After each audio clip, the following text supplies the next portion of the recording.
We're talking about a product that sparked a true revolution in DIY electronics, Arduino. A small blue board that made electronics simple, affordable, and accessible to millions across the world. But before Arduino, in the early 2000s, building electronic projects was far from easy. Development boards were bulky and expensive, costing hundreds of dollars, and programming them required deep technical knowledge. Only professionals or well-funded labs could afford to experiment. In the small town of Ivrea, Italy, stood the Interaction Design Institute Ivrea, a place where art and technology met. Students there wanted to create interactive projects, but they lacked a tool that was simple for beginners and cheap enough for everyone.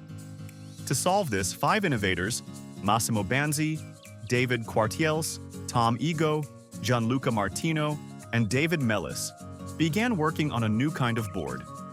They often gathered at a little pub called Bar di Re Arduino, which was named after King Arduino of Ivrea, crowned Italy's first king in the year 1002. From this blend of history and creativity, the name Arduino was born.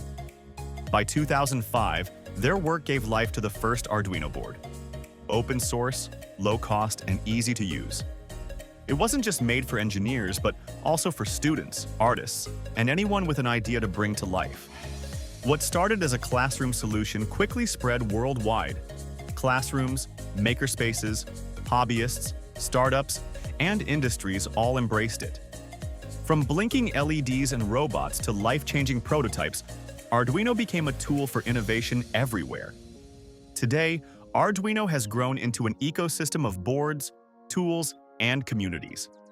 It powers the Internet of Things, drones, 3D printers, smart homes, and even industrial automation.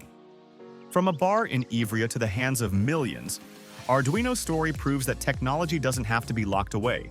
It can be open, shared, and used to inspire the world.